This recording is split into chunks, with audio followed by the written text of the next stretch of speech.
অনেক দিন থেকে ভাবছি একটা তুলসী গাছ ভালো মতো লাগাবো।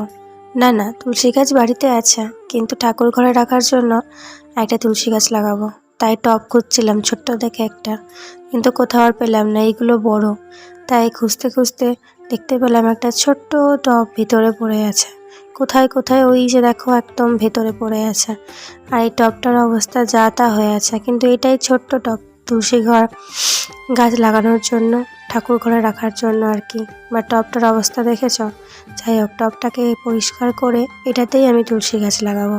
আর এই দেখো ছোট্ট ছোট্ট প্রাণীগুলো কি সুন্দর, তোমরা অবশ্য একে চেনো, আর না চিনলে দেখে নাও ভালো করে। প্রচুর আছে আমার বাড়িতে, চলে এসো, কেউ নিয়ে যাবে।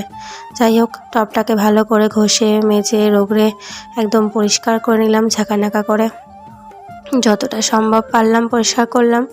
আর তারপর ছাদে চলে গেলাম। সুন্দর করে ছাদে গিয়ে তুলসী গাছগুলো উঠালাম, কারণ নিচের গাছগুলো ভীষণ বড় ছিল, তাই লাগানো যেত না। তাই ছাদে ছোট্ট ছোট্ট তুলসী গাছ হয়েছিল, সেই গাছগুলো লাগালাম। আর লাগানোর পরে গাছটা, টবটা দেখো দেখতে কি সুন্দর লাগছে না?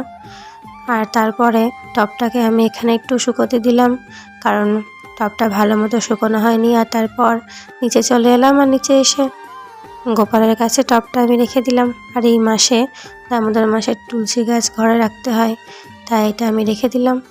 আর আজকের মতো ভিডিওটাও শেষ করলাম। এরপর ডেকোরেশন করব, সেই ভিডিও আসবে। তো কেমন লাগলো ভিডিওটা অবশ্যই জানিও। ততক্ষণের জন্য আসি, রাধে রাধে।